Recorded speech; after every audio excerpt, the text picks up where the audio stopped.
All right, first part of this lesson, we learned how to find slope. We learned how to find slope from a graph. We looked at how to find slope from a table. We looked at finding slope using the slope formula or the difference quotient. Today, we are going to interpret slope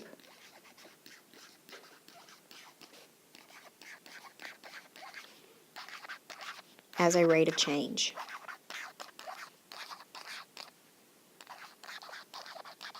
Okay, because that's really what slope is. It's a rate. When you look at it on a graph, you're comparing two things and you're finding a rate of change.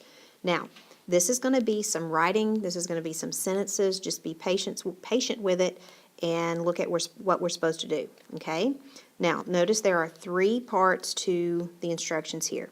It says read each problem and determine the coordinates of the 2 points mentioned. So the first thing we're going to come up with is two points with 2 different coordinates. The next part is going to be to use the coordinates to calculate the slope of a line passing through these 2 points. Show the difference quotient that leads to your answer. That means show your work, okay? And the last part says to write a sentence interpreting the slope as an average rate of change. Be sure to include units in your answer, okay? Now, here's the first part. First one says, on his 5th birthday, Paul was 42 inches tall.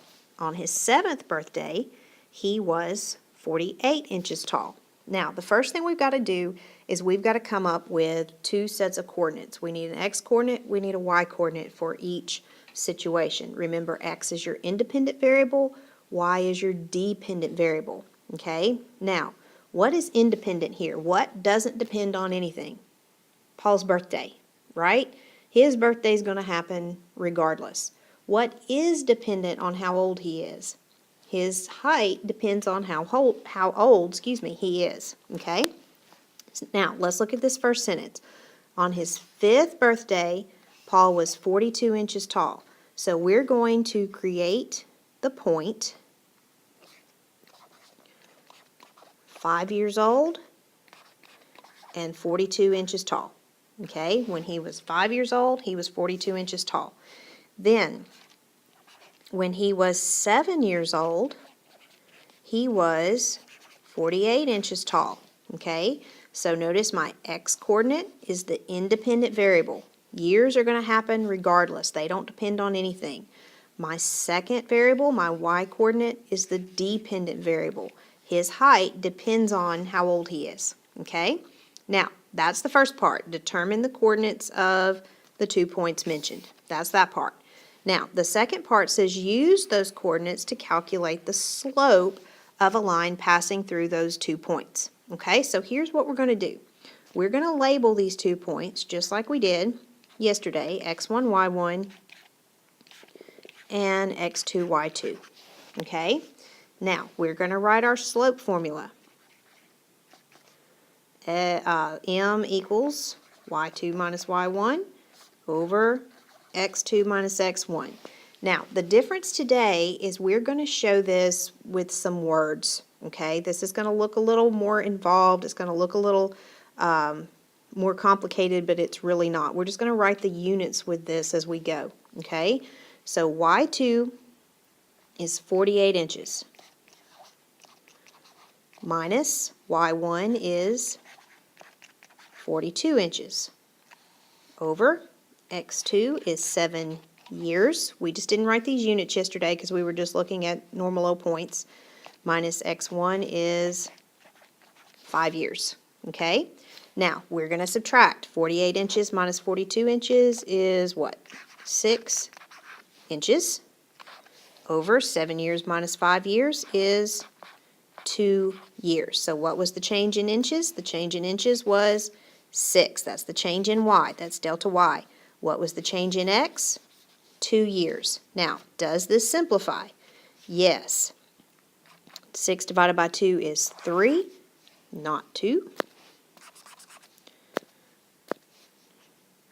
3 what? 3 inches per year. Okay?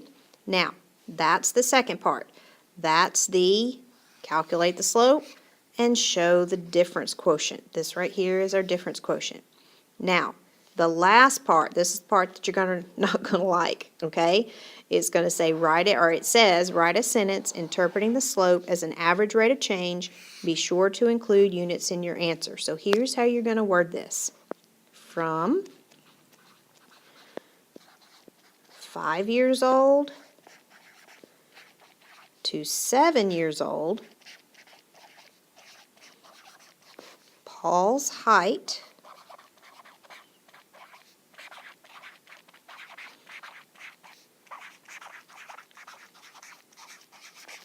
changed at a rate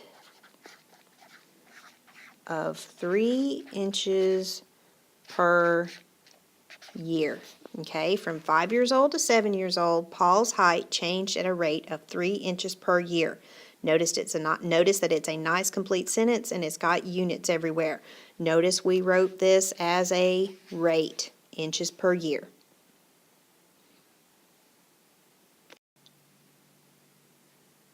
All right, the next one says, at 1 o'clock in the afternoon, the temperature outside registered 85 degrees. At 7 o'clock that evening, the temperature was 61 degrees. Okay, the first thing I want you to do is I want you to make 2 coordinates. Look at the problem we just did and make 2 sets of coordinates. Make sure you decide which one's your independent variable, which one's your dependent variable, then turn the video back on, see if you got it right.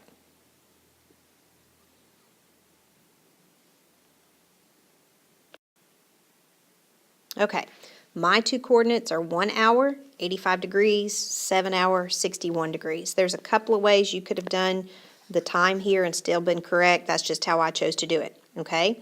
Now, the next thing I want you to do, I want you to use the slope formula, find the slope between these 2 points. Pause the video, then turn it back on and check your work.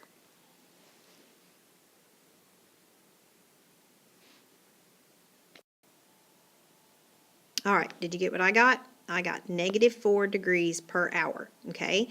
The next thing you're going to do is write your sentence. Keep in mind, how are you going to interpret that negative when you write your sentence? Use the sentence we wrote above as an example. You want to say from when to when the temperature changed, how, okay? So pause the video, write your sentence, then turn it back on and see how you did.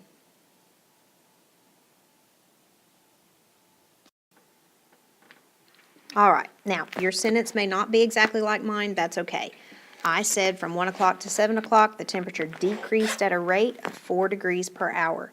Notice I used decrease to interpret that negative. You could say the temperature went down 4 degrees per hour, but something in your sentence has to interpret that minus, okay? We're going to do problems just like this tomorrow. If you have any questions, write them here, and we'll do some more practice with it in class.